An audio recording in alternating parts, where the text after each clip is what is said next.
recently watched this 38-minute omega-6 video talking about how bad omega-6 is in high amounts and how it is bad and why it is bad. And it's very important. This is a big deal. It's causing a pandemic in the Western world. You need to understand this, so you don't need to watch a 38-minute video. So I'm going to try to do this 5 minutes or less if I can. 1822 is when refined sugar really started to become widespread. 1865, cottonseed oil was one of the first refined vegetable oils in the US. 1880, refined wheat flour really started to take off. Crisco, 1911, was a vegetable oil that got turned into trans fat. 2009, US food consumption became 63% of the diet became processed foods, which is incredible. Total vegetable oil consumption in the US in the 1800s, it was about 2 grams per day down here, and it started to rise and it really took off in the 60s, and it's just skyrocketed. Now it's 80 grams per day, so about a 40-fold increase in the amount of vegetable oil, which is the main source of omega-6. It's a slide showing the amount of omega-6 in the form of linoleic acid in the fat tissue of Americans, and that has steadily increased from 9% to 21% from 55 to 05. So this is a chart of the different types of oils, different types of fats in different types of vegetable oils.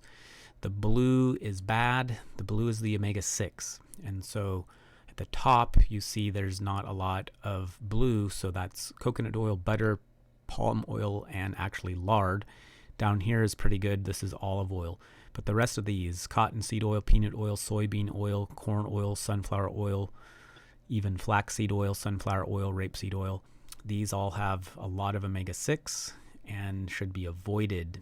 So this was a study with rats where they fed them they had 3 groups. They fed them all the exact number of calories, same number of calories, but there was a difference in the weight gain between the three groups. They fed each group a different amount of omega-6. And the more omega-6 that they fed them, the more they gained weight, regardless of the fact that they all had the same calories.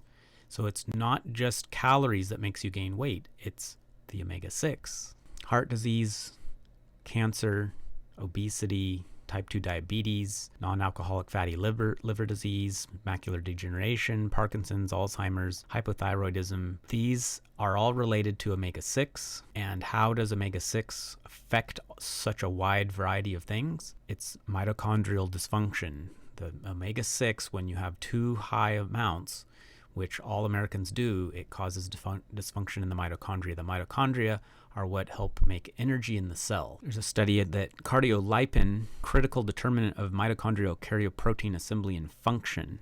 Bottom line is cardiolipin is needed for proper mitochondrial function. Here's the normal cardiolipin omega-6 molecules, and here's the messed up ones that end up becoming leaky. And here's the picture of the electron transport chain in the cardiolipin, and all these little guys are omega-6s, which is good, but when you have tons and tons of omega-6 in your diet, they end up being oxidized, they get damaged, and so then this little section here becomes leaky, and so all these little hydrogen ions have to run through this protein here to make energy, but if there's a leak, then they just leak out, spinning your wheels.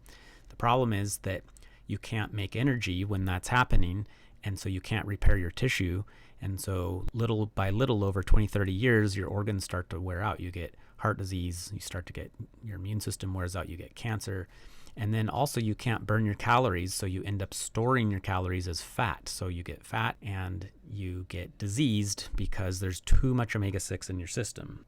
But again, it's not just omega-6, it's peroxidation of omega-6, how cardiolipin peroxidation alters the properties of the inner mitochondrial membrane. It's bad. This is what's happening to all Americans, along, of course, with their vitamin D deficiency, which makes it twice as bad.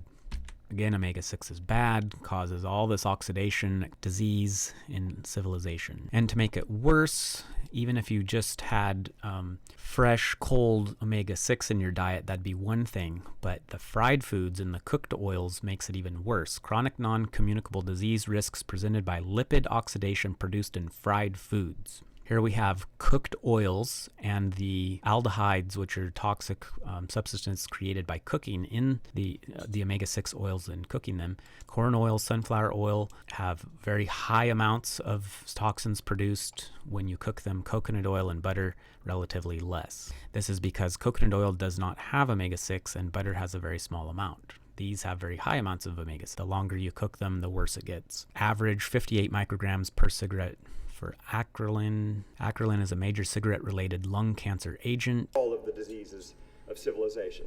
So let's look at one of these real quick. Acrolein. So acrolein is a major cigarette-related lung cancer agent. And it's in both cigarettes and in edible oils, which those both share a lot of toxic aldehydes, in fact.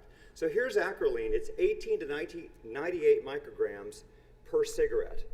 But the acrolein in 154 gram of French fries, Groupfeld's research shows, is 1,000 to 1,500 micrograms. Don't eat French fries. All right. So that means that eating this, large French fries, could be the equivalent of smoking up to 83 cigarettes. Yes, this is all true.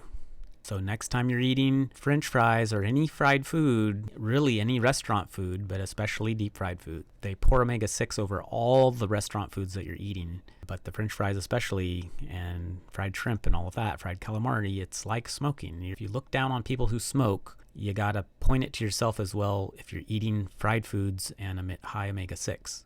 And so yes, of course you wouldn't give cigarettes to a child, but everybody thinks it's so cute to give French fries to children.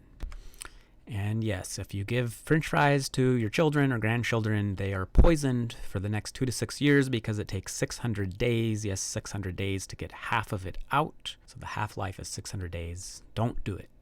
Omega-6s are not just in French fries, they're in most packaged foods. Anything that adds sunflower, safflower, corn oil, any type of vegetable oil, it's problematic. So this shows the correlation between heart disease rising, vegetable oil consumption rising. It does not correlate with saturated fat. It was wrong. It wasn't saturated fat causing heart disease. It was the omega-6 vegetable oils. At this point, it sounds like we just need to throw our hands up. You can't get away from it. It's already too late, whatever. There is now a blood test to show your levels of omega-3 and omega-6 and trans fats, and we carry them in the office. It's $65 at this point in time. We prick your finger, put it on a card, send it in. 2 to 3 weeks later, you get your results, and it shows you where you're at, and then we can make changes in increasing the omega-3 if we need to and modifying your diet. And over the course of a couple of years, you can work on getting your oils down. But think about it this way. If you're a smoker and you quit, the studies show that within 2 years, you end up getting back to baseline. You can basically get rid of all of the increased cancer risk if you stop smoking for 2 years straight. Omega-6, it looks like it's anywhere from 2 to 6 years. So we got to start now. And with the recent pandemic, this pandemic was not caused by a virus. It was caused by poor diet. Poor diet, lack of vitamin D, and high omega-6 ends up making us susceptible to viruses that otherwise would not cause pandemics. Is your patriotic duty to test your vitamin D and your omega-3 and 6 levels once or twice a year to make sure that you're up at the proper levels in vitamin D and omega-3 and that you're low in omega-6. And if you're having trouble with chronic inflammation, chronic pain, can't lose weight, we have to check your omega-6 levels and get them down. But it's difficult. When you eat it, it goes straight into your fat storage and it prevents you from burning fat. So we have to work really hard. In the 1800s, when chiropractic was invented, in the early 1900s, the reports from the chiropractors were that you could treat someone with chiropractic and it was miraculous.